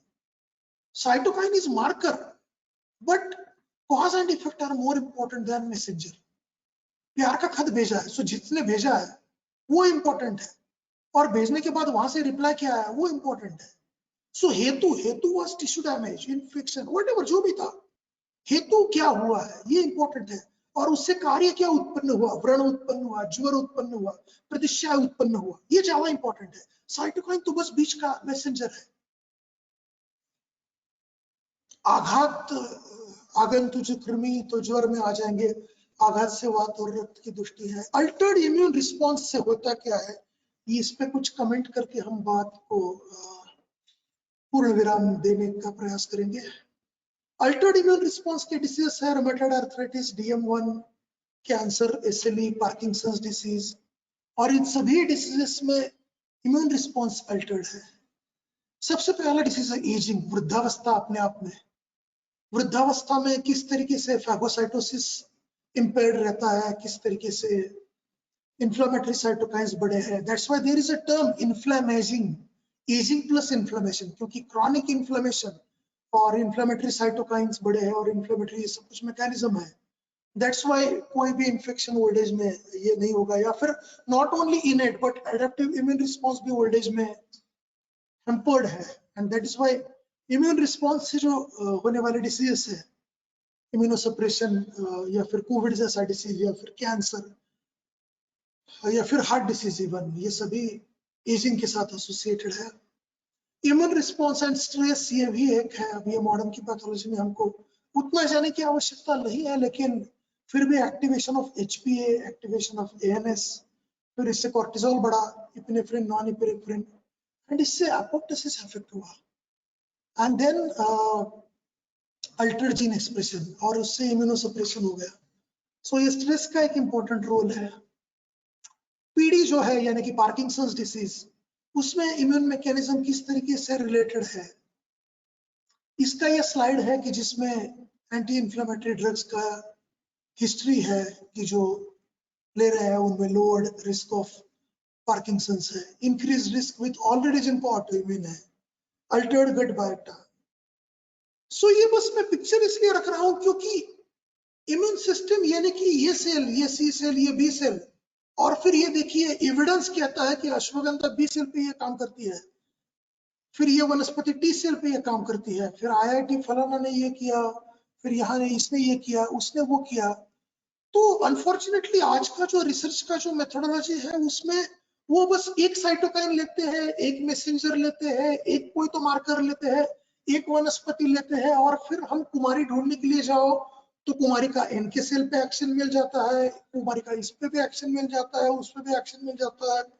चलो अच्छा है कुमारी का इतना सारा एक्शन मिल भी जाता है ताकि लोग प्रोजेक्ट लिख सके, क्योंकि लोगों को प्रोजेक्ट लिखने के लिए भाई हम अभी इसमें नया वायरस आया तो इसमें हम कुमारी ट्राई करते हैं, तो देखिए ऑलरेडी एविडेंस है कुमारी NK सेल पे काम करती है वगैरह वगैरह। प्रोजेक्ट के लिए भी उनको एविडेंस हो जाता है, दुनिया को चिपकाने के लिए, दुनिया एक पोस्ट गूगल वर्ल्ड में हम जी रहे हैं, तो दुनिया को दिखाने के लिए भी ये हो गया कि ये देखिए जो गुड़ची है, ये जो हमारा कुमारी है, इसका नेचुरल किलर सेल पे एक्शन है, CD4 CD8 पे ये एक्शन है वगैरह वगैरह। वैद्य के लिए इसका एग्जैक्टली रिलेवेंस क्या है? तो वैद्य के लिए इसका रिलेवेंस हमको अगर देखना होगा तो हमको क्यूमुलेटिव अंडरस्टैंडिंग वाले पिक्चर से लेने होंगे। क्यूमुलेटिव अंडरस्टैंडिंग, पार्किंसंस डिसीज में ये काइंड ऑफ पैथोलॉजी होती है, ये NK सेल ये वो हो जाता है फलाना फलाना फलाना, और ये देखो NK सेल पे कुमारी काम कर रही है, तो मैं कल को कुमारी पार्किंसंस डिसीज पे पेशेंट को दे दूंगा, क्या होगा आपको भी पता है, मुझे भी पता है, हम सभी प्रैक्टिशनर्स हैं, हम सभी प्रैक्टिशनर्स हैं। सो प्रैक्टिस तो क्यूमुलेटिव अंडरस्टैंडिंग से चलती है। सो हमको मॉडर्न लिटरेचर इतना सारा अवेलेबल है, नए डिसीज का उन्होंने इतना सारा स्टडी करके रखा है, तो वो हमारे विचार में, हमारे अंडरस्टैंडिंग के लिए अगर हमको उसका यूज भी करना हो तो भी वो किस तरीके से करना चाहिए, उस तरीके की मैं बात करने का प्रयास कर रहा था। और वो बात यही है कि एक cumulative understanding, yes there is evidence कि ऑटोइम्यून डिसीज जिनको है भाई उनको पार्किंसंस ज्यादा होने की संभावना है। हाँ यस भाई there is evidence, altered gut microbiota है तो यस देयर इज, इनको पीडी होने की संभावना ज्यादा है। फिर ये है कि भाई so and so so and so so and so ये कुल मिला के हमको ये देखना होगा, कुल मिला के पिक्चर को देखना पड़ेगा। इम्यूनोसेनेंस जो होता है यानी कि इंफेरॉन, ये कैंसर की मैंने बात इस स्लाइड के आगे से शुरू की। कैंसर में भी जो रिस्पॉन्स है अल्टर्ड, बॉडी का इम्यून रिस्पॉन्स अल्टर्ड है। आई होप मेरे इस 1 घंटे के टॉक के बाद आप मतलब ये मैं स्टूडेंट्स के लिए कह रहा हूँ, ऑब्वियसली प्रैक्टिशनर्स के लिए नहीं, कि आप ये समझ गए होंगे कि इम्यूनिटी सिर्फ कुछ तो वायरस आया और बैक्टीरिया आया उसको मारने के लिए नहीं है। तो ये आपका इम्यून रिस्पॉन्स से ही कैंसर से लेके टाइप 2 डायबिटीज से लेके पार्किंसंस तक के डिसीजेस जिनका निदान अक्सर हम एक निज व्याधि करके करते हैं और उसके लिए उचित उपक्रम करके हम एक लिमिट तक अच्छे मात्रा तक भी कितने सारे पेशेंट्स में सक्सेस भी दे देते हैं, वहां पर भी इम्यूनिटी का रोल है। एंड ये अगला डिसीज है कैंसर। सो ट्यूमर सेल्स, फिर वो ट्यूमर सेल्स बढ़ेंगी कि कम होगी, इसमें मैंने बस इंफेरॉन वाई का बस एक इमेज बस उठा के चिपका दिया है। It's a very huge complex mechanism है, बहुत सारा मतलब मल्टीफैक्टोरियल मैकेनिज्म है। बस ध्यान ये रहे कि जहां तक कैंसर और इम्यूनिटी की बात है, ये स्लाइड बहुत इंपॉर्टेंट है। ये इन सिचु कैर्सिनोमा है, ये ट्यूमर इनिशिएशन हुआ और यहाँ पे मेटास्टेसिस हो गया। The balance of effector and tolerogenic immune response. So ये देखिए यहाँ पे ट्यूमरोसाइडल इफेक्टर रिस्पॉन्स कम होता गया है, ये इस ओर ज्यादा है, और ये इम्यून टॉलरेंस यहाँ है। So natural killer cells CD8 cells है, TH1 CD4 सेल्स है, ये यहाँ पर है ट्यूमर इनिशिएशन के time. So it's all about कि दो अलग अलग चीजें हैं और उनका बैलेंस कैसे चल रहा है। हम सभी कैंसरोजेंस का सेवन भी तो करते हैं, प्लास्टिक के कप में से चाय नहीं पीनी चाहिए लेकिन हम पीते हैं। वो जो क्या है वो कागजी आता है, उसमें भी कभी कभी थोड़ा सा मुझे तो प्लास्टिक का अंश लगता है, क्योंकि वो टिपिकल कागज का तो चाय वाला नहीं होता। जागरणम है, लोग स्मोकिंग करते हैं, लोग अल्कोहल का सेवन करते हैं, तो दैट इज नॉन कैर्सिनोजेन। सो कैर्सिनोजेन्स का सेवन हो रहा है, कैर्सिनोजेनिक एक्टिविटी भी शुरू हो चुकी है जो कि नथिंग बट इम्यून रिस्पॉन्स ही है, एंड साथ साथ एंटी इंफ्लेमेटरी रिस्पॉन्स भी आ जाता है। एंड देन दोनों का बैलेंस होते होते वो फिर बिगड़ते बिगड़ते बिगड़ते हेतु सेवन इतना हो गया कि एक्चुअली डिसीज की व्यक्ति हो गई। इस तरीके से चीजें चलती है। तो इसके पीछे का ये जो पैथोजेनेसिस है, इस पैथोजेनेसिस में इम्यून रिस्पॉन्स का रोल है। एंड दैट्स व्हाई मैंने कहा कि क्या इस पैथोजेनेसिस को महत्व देने की आवश्यकता है, और यही आज का विषय है कि इस इम्यूनिटी का क्या करें।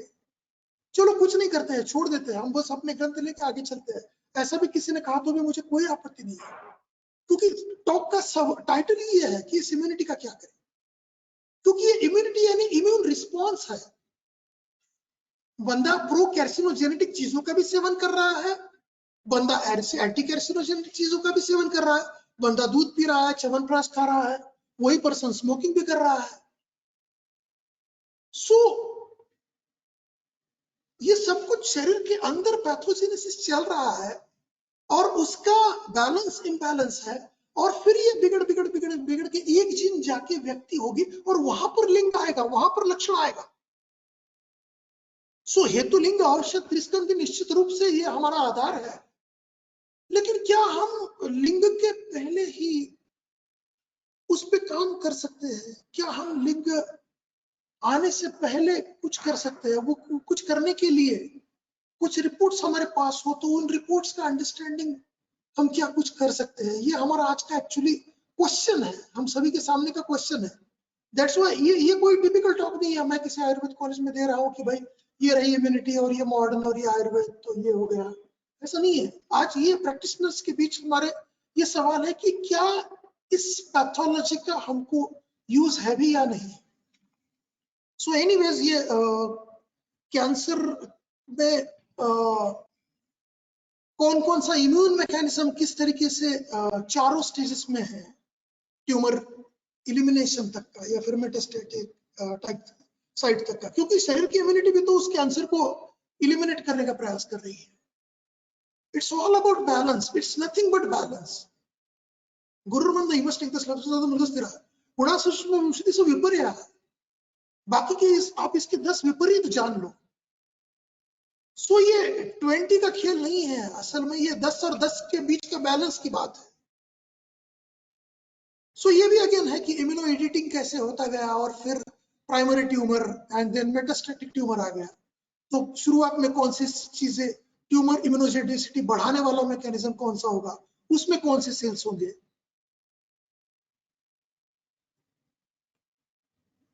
एसएलई की बात करते हैं तो एसएलई की बात में भी again what is that? It is the defective immune regulatory mechanism, और उसमें भी इंपॉर्टेंट है clearance of apoptotic cells and immune complexes are important contributor to the development of SLE. SLE भी अगेन कैंसर जैसे कॉम्प्लेक्स है, लेकिन फिर भी उसके पाइवोटल, उसमें एक बहुत इंपॉर्टेंट पाइवोटल सेंट्रली मैकेनिज्म है, वो है कि भाई एपोप्टोसिस जो है, शरीर खुद को ही नाश कर देता है, वो मैकेनिज्म अल्टर हो जाता है, क्योंकि अगेन वो भी मैकेनिज्म भी इम्यूनिटी है। एपोप्टोसिस होगा और फिर उसके बाद में वो जो डेब्रिस है वो बॉडी टिश्यू द्वारा यूटिलाइज हो जाना फैगोसाइटोसिस द्वारा। सो एसएलई का रीजन वो कहते हैं कि the loss of immune tolerance, increased antigenetic load, excess T cell help, defective B cell suppression and shifting of T helper 1 to TH2 will lead to B cell hyperactivity and then वो typical SLE वाली antibodies बन जाती है।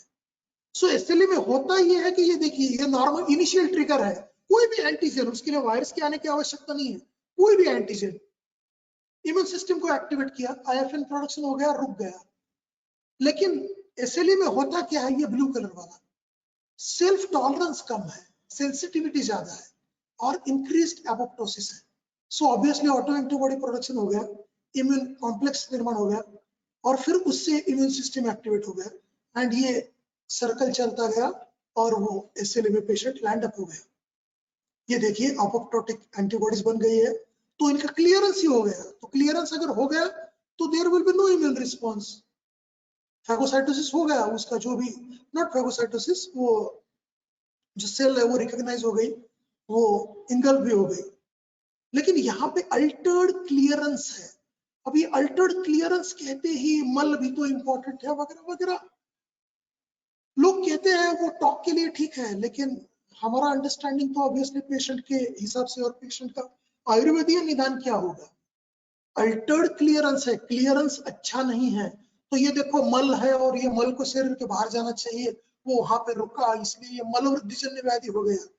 ये seminars में कहने के लिए ठीक बात है, लेकिन वैद्य को हेतुलिंग औषध और आयुर्वेदीय निदान इस सीमा के बाहर न जाते हुए सोच अगर करनी है तो वैद्य को इसमें एट द एंड होता क्या है ये देखना पड़ेगा।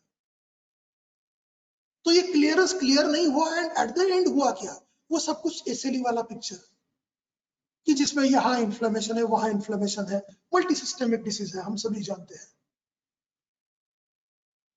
इसका मतलब ये हुआ कि अभी ठाकुर सर जी का आर्टिकल की मैंने बात की, उन्होंने ज्वर अधिकरण के कल्प यूज करके की, क्योंकि ज्वर अधिकरण में उनको धातुगत पाचन के लिए या फिर पाचन के लिए सभी उपक्रम और सभी औषधियां उसमें उनको मिल गई, या फिर कोई ज्वर अधिकरण को छोड़ के बाकी के अधिकरणों के कल्पों का भी इस्तेमाल करके इसको ट्रीट कर सकता है, लेकिन एट द एंड होंगे तो उपक्रम ही। So at the end clinical picture क्या है, और उसमें हम आयुर्वेद के हिसाब से पेशेंट आ जाता है तो क्या करते हैं, ये इंपॉर्टेंट चीज है. So what are the immune responses, this is the crux with which I will like to conclude. एक फिर भी बहुत सारी स्लाइड्स बाकी है, ठीक है. हम अभी थोड़ा सा यहां पर हम थे. हाँ, सो एक मिनट.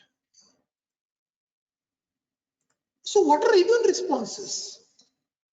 इम्यूनिटी यानी आयुर्वेद में क्या, यस हमारे आयुर्वेद में इम्यूनिटी है, प्राकृतस्तु बलम श्लेष्मा, एक श्लोक चिपका दिया. या फिर हमारे आयुर्वेद में इम्यूनिटी है, यस वैदिक क्षमत्व. ऐसा करने के बजाय जब इस इम्यूनिटी को हम ढंग से इम्यून मैकेनिज्म को रादर या फिर इम्यून रिस्पॉन्सेस को जब हम समझते हैं तो हमें ध्यान में आता है कि दीज आर द स्टेप्स, और ये सिर्फ स्टेप्स ही है बीच की. दैट्स व्हाई मैंने क्वेश्चन करके आज का टॉपिक रखा कि इसका क्या करें, ये सचमुच में यूजफुल है भी या नहीं. यहां से ही शुरुआत की. These are the steps and different disease progressions. And perhaps अगर हम इनको अच्छे से समझ पाए और अच्छा प्रैक्टिशनर के काम का अच्छा वाला रिसर्च करके हो जाए तो हो सकता है हम वो मॉडर्न इंडिकेटर्स, मॉडर्न टेस्ट का सहारा लेके हम इनको रेगुलेट करने के उपक्रमों की निश्चिति भी कर सकेंगे. तो ये स्लाइड बहुत इंपॉर्टेंट थी. या फिर इसके पहले भी मैंने एक जगह पे कहा कि इम्यूनिटी यानी रसायन और अश्वगंधा, ना ना ना प्लीज नहीं. इम्यूनिटी के लिए रसायन से भी ज्यादा इंपॉर्टेंट अधिकरण है ज्वर वाला. एंड देन एक बस हाइपोथेसिस आपके सामने रख के मैं बात अपनी खत्म करता हूं कि this is the last slide. पिछले 2 सालों से माधव रसायन, माधव रसायन प्लस के बारे में पढ़ रहा हूँ, इम्यूनिटी के बारे में पढ़ रहा हूँ. जितना कुछ पढ़ा उतना इस डेविल को डिटेल में समझने का प्रयास किया, उतना एक अपनी दृष्टि से पढ़ता है. देखिए किताब तो वही होती है, हर पर्सन अपने अपने दृष्टिकोण से पढ़ता है. तो एक मैं हूं कि मैं छोटा मोटा वैद्य हूँ, छोटा मोटा लेक्चरर हूँ. अच्छे वैद्यों के चरणों में पढ़ने का सौभाग्य भी मिला है. थोड़े बहुत पेशेंट भी देखता हूँ, प्रैक्टिस भी करता हूँ. तो जहां तक मुझे समझ में आया, मॉडर्न का लिटरेचर मैंने इम्यूनिटी का पढ़ा, तो pro inflammatory and anti inflammatory mechanism का बैलेंस, ये एक लाइन में आप इम्यून रिस्पॉन्स को समझ सकते हो. चाहे कोविड का पेशेंट हो, चाहे कैंसर का पेशेंट हो, शुरुआत तो इन्फ्लेमेशन से है, और इन्फ्लेमेशन ही इतना इन्फ्लेमेशन हो कि फिर वो कैर्सिनोजेनिक हो जाता है. या फिर यहाँ पे एंटी इन्फ्लेमेटरी रिस्पॉन्स टाइम पे नहीं आ गया, इसलिए लंग में भी इन्फ्लेमेशन एक लिमिट के आगे अनकंट्रोलेबल हो गया. तो स्कोर 22 है, 25 है, और हम इतना सारा प्रयास किए, हमने आयुर्वेदिक मेडिसिन 20-20 दिन दिए, आईसीयू में दिए, एंड देन वो पेशेंट हमारे हाथों से चला गया. तो इसमें था क्या, इसमें था ये कि इन्फ्लेमेशन, मतलब मॉडर्न की मैं बात कर रहा हूँ, आयुर्वेदिक पैथोलॉजी की तो मैं बात ही नहीं कर रहा हूँ, वो मेरा आज का विषय नहीं है. इसमें था ये कि इन्फ्लेमेटरी रिस्पॉन्स उनका ज्यादा था. तो फिर ये ज्यादा कुछ लोगों में ही क्यों था, और वो डेथ की ओर क्यों चले गए. और हमने तो कितने सारे पेशेंट्स को डे 1 से, जिनको हमने आयुर्वेद शुरू किया, जिनको हमने लंघन डे 1 से रेकमेंड किया, जिनको हमने अच्छा आयुर्वेदिक आहार दिया. चलो मॉडर्न आप ले रहे हो, वहां पे आयुर्वेदिक नहीं मिल रहा है, एटलीस्ट तुम शाम को खाना खाने के बजाय बस पेय ले लो, मंडी ले लो, विलिप ले लो. ये कहा, ये पेशेंट्स ट्रीट हो गए. इसका मतलब क्या हुआ, इसका मतलब जहां तक मैं समझता हूँ, प्रो इन्फ्लेमेटरी मैकेनिज्म और एंटी इन्फ्लेमेटरी मैकेनिज्म, इसका balance is the crux of immunity. And then ज्वर अधिकरण इंपॉर्टेंट क्यों है, क्योंकि इसमें उपक्रम आए हैं, इसमें स्पेसिफिक निदान है और स्पेसिफिक उपक्रम है. आदौ क्या करना है, ज्वरादौ लंघनम कुर्यात्, ज्वर मध्ये तु पाचनम, ज्वरांतरेचनम प्रोक्तम, ये तो ज्वर चिकित्सितम, या फिर जो भी है. ज्वर चिकित्सा आज का हमारा विषय नहीं है, लेकिन ज्वर चिकित्सा, नॉट ओनली ज्वर चिकित्सा, हर चिकित्सा उन्होंने बहुत ही सिस्टमेटिकली उपक्रम दिए हैं. लेकिन ज्वर में ये हमको सब देखना इसलिए पड़ता है क्योंकि कोई भी इंफेक्शन में सबसे बड़ा सिम्टम पहला फीवर है, और इस इम्यूनिटी को समझने के बाद जब मैं फिर से ग्रंथ पढ़ता हूँ तो मुझे ग्रंथों में कितने सारी जगहों पे अल्टरनेट ट्रीटमेंट करने का आदेश मिलता है कि भाई आप क्षयश काश में दीपन और ब्रहण अल्टरनेट करिए, आप गुल्म में लंगन और ब्रहण, गुल्म में ब्रहण और दीपन अल्टरनेट करिए। चिकित्सा सूत्र वगैरह वगैरह वो तो समझ के चिकित्सा करते हैं, उनकी तो बहुत अच्छी बात है, लेकिन बेसिक ज्यादा कुछ जिसको आयुर्वेद नहीं भी पढ़ा हो उसको भी इतना समझ में आता है कि नहीं मुझे बस पाचन देना है, पाचन देना है, फिर पाचन हो गया, अब मैं थोड़ा ब्रहण कर लूं, अब ये ब्रहण कुछ ज्यादा हो गया, अब मैं थोड़ा सा फिर से इसको पाचन की ओर लेने की आवश्यकता है। ये वैद्य के बेसिक्स में ही है। तो कहीं ना कहीं इम्यूनो मॉड्यूलेशन या फिर प्रो इन्फ्लेमेटरी एंटी इन्फ्लेमेटरी का जो बैलेंसिंग है, मैं आपको बता दूं, मैं उस ऑर्गेनाइजेशन का नाम नहीं लूंगा, एक ऑर्गेनाइजेशन को गवर्नमेंट ऑफ इंडिया को एक किस्सा छोटा सा सुना के मैं खत्म करता हूँ। गवर्नमेंट ऑफ इंडिया को कोविड का प्रोटोकॉल देना था, नया नया कोविड आया था, सभी वैद्य सभी डॉक्टर सब कुछ बातें जोर शोर से चल रही थी, तो एक ऑर्गेनाइजेशन थी और उस ऑर्गेनाइजेशन को गवर्नमेंट ऑफ महाराष्ट्र को प्रोटोकॉल सबमिट करना था। तो क्या किया जाए, इसके लिए हमने सभी बुजुर्ग वैद्यों का एक दिन भर वो चला, पूरा दिन लॉकडाउन था, घर पे बैठे थे, तो पूरा वो दिन भर चला कि सभी वैद्यों के इनपुट्स लिए गए और फिर दिन भर वो सब कुछ वीडियो कॉन्फ्रेंसिंग के बाद फिर रात को हम एक 4-5 लोग थे जो वो सब कुछ सेग्रीगेट करके उससे एक बेसिक कुछ कॉमन मिनिमम गवर्नमेंट ने मांगा है तो देना चाहिए अब कुछ, तो वो बनाने का प्रयास कर रहे थे। तो उसमें सीतोपलादी चूर्ण आ गया। तो एक वैद्य जी थे, उन्होंने कहा कि मुझे लगता है कि सीतोपलादी में पिपली है और पिपली इम्यूनो एग्रेशन कर देगी, प्रो इन्फ्लेमेटरी रिस्पॉन्स दे देगी, तो मुझे लगता है पिपली युक्त कल्प हमने नहीं रेकमेंड करना चाहिए। एंड आई वाज लाइक कि मैं मतलब मैं बहुत सारा गुस्सा हो गया कि अरे भाई आप आयुर्वेद के ही वैद्य हैं और आयुर्वेद के ही 4 लोग आज हम ये एक प्रोटोकॉल को सभी वैद्यों से इनपुट लेके फाइनलाइज करने बैठे हैं और आयुर्वेद का ही वैद्य अगर ऐसा विचार करेगा तो कैसे क्या चलेगा।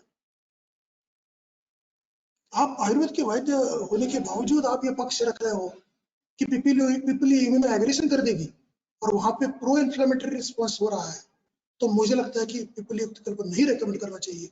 ये एक वैद्य कैसे का कह सकता है करके मैं बहुत सारा गुस्सा हो गया। देखिए स्टेजेस होती है लाइफ की, कुछ चीजों पे आप गुस्सा होते हो, फिर आपका अंडरस्टैंडिंग बढ़ता है, फिर आपका वाचन बढ़ता है, फिर आपका एज बढ़ता है, फिर आप सामने वाले का भी पक्ष समझते हो। और 2 साल इम्यूनिटी पढ़ने के बाद और ये सब कुछ समझने के बाद मुझे उस वैद्य जी के कहने में उनका पॉइंट ऑफ व्यू क्या है, सच और गलत कुछ नहीं होता, देयर इज नथिंग लाइक सच और गलत। हम सोशल मीडिया के जमाने में जी रहे हैं, तो या तो आपको इस ओर होना होता है या तो उस ओर लेकिन वैसा नहीं होता, सच और गलत सिर्फ सोशल मीडिया में होता है, बस चीजें कम या ज्यादा करेक्ट या इनकरेक्ट और हर किसी के पर्सपेक्टिव होते हैं। तो उस वैद्य जी का पर्सपेक्टिव मैं समझ पाया और सचमुच में पिपली का उस तरीके का एक्शन भी, वैसे पेपर्स भी मैंने पढ़े एंड उसके बाद भी मैंने देखा कि एकेरी पिपली ग्रंथकर्ताओं ने कितनी कम जगहों पे यूज की है। उसके बाद में मैंने देखा कि कुछ चीजों का बृहद कल्पना यूज किया है।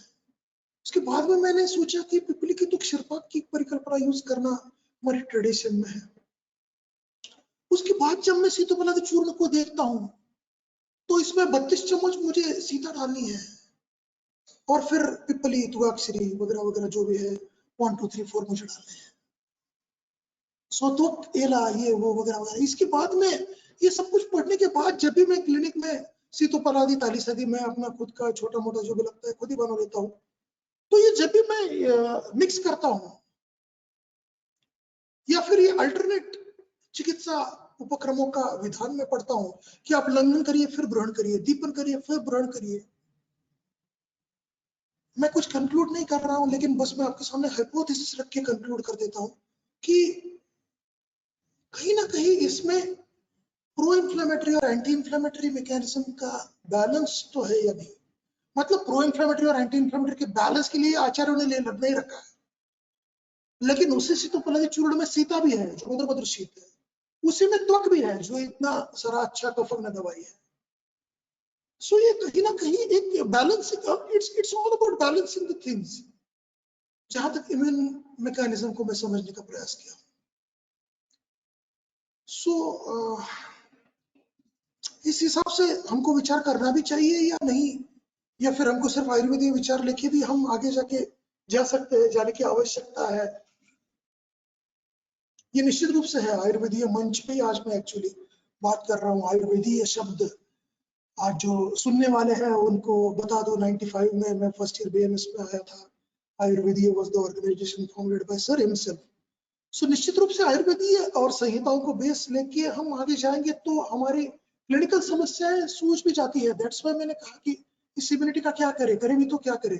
लेकिन मैंने ये विषय इसलिए रखा क्योंकि इम्यूनिटी इज इक्वल टू वैदिक शब्द, इम्यूनिटी इज इक्वल टू बल, ऐसा नहीं है। ये कुछ मेरा पर्सपेक्टिव मैंने रख दिया।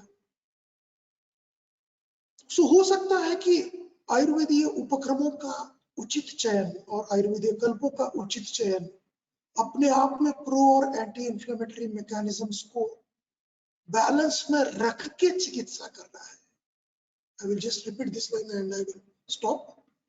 कि हो सकता है आयुर्वेदीय उपक्रमों का एक अच्छे वैद्य द्वारा किया गया चयन और आयुर्वेदिक कल्प का किया गया चयन और उस कल्प की आचार्यों ने की गई रचना, ये अगर सब कुछ एक्ट रहा तो यही अपने आप में प्रो और एंटी इंफ्लेमेटरी मैकेनिज्म्स का बैलेंस बनाने वाला है।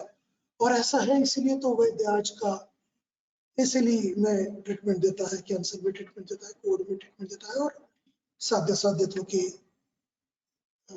साध्यत्व की जो अपना एक लिमिट है उसके अंदर काफी अच्छे रिजल्ट्स मिले।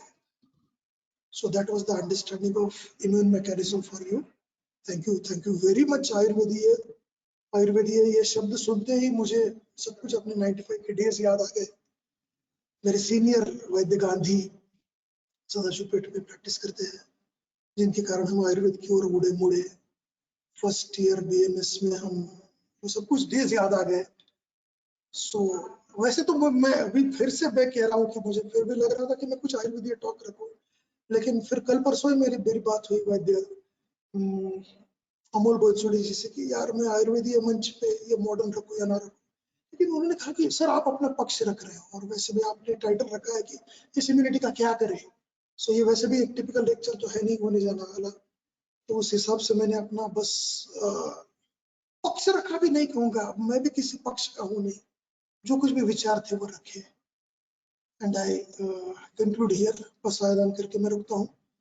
आता विश्वात्मके देवे येणे वाद्यज्ञे तोषावे तोषो निमसद्यावे पसायदानहि जे खांची वनकटी सांडो तया सत्कर्मरतिवाडो धा परस्परे पडो मित्र जीवांचे दुरितांचे तिमिरसावो विश्वस्वधर्म सूर्यपाहो जोजे वांछित तोते लाहो प्राणिजात वर्षत सकल मंगळी ईश्वर निष्ठांची मांदियाळी अनवरत भूमंडळी भेटतो भूत चला कल्पतरूंचे आरव चेतना चिंतामणींचे गाव बोलते जे अर्णव पियुषांचे चंद्रमेजे अलांछन मार्तंड जे तापहीन ते सर्वाहि सदा सज्जन स्वेरे होत किंबहुना सर्व सुखी पूर्ण हो त्रिलोकी भजिसो आदिपुरुखीय खंडित आणि ग्रंथोपजीवीय विशेषी दोकीय दृष्टा दृष्ट विजय ओ आविजी येथ म्हणे श्री विश्वेश्वराव हा होईल दान बसाव येणेवरे ज्ञानदेव सुखिया झाला येणेवरे ज्ञानदेव सुखिया झाला येणेवरे ज्ञानदेव सुखिया।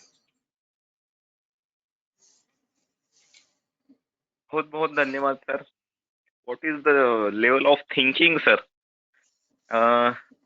चैट बॉक्स में देखते हैं no question in chat box sir. इतनी सारी बातें डीपली हमें पहली बार पता चली।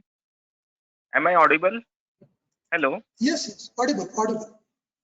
हाँ, कोई भी शास्त्र, फिर वो एलोपैथी हो या आयुर्वेद हो या होम्योपैथी हो, चिंतन बहुत जरूरी है। क्लिनिकली इम्यूनिटी इतना अच्छा एक क्लिनिशियन ही पढ़ा सकता है। चिकित्सा बहुत वैद्यगण देते हैं, लेकिन उसकी पैथोफिजियोलॉजी कितनी इम्पोर्टेंट है, why jara is important, pro inflammatory anti inflammatory हर कल्प में लागू होता है। ये शायद बृहत्त्रयी लघुत्रयी इनको भी मालूम होगा। ये लेक्चर का ये की फैक्टर है। बहुत बहुत धन्यवाद सर। आपका सहयोग आगे भी हमारे साथ रहेगा। इथंच थांबूया सर. येस, आज यही थँक रुकते हैं. शुभ संध्या. You. Yes, thank you. Thank you. अच्छा.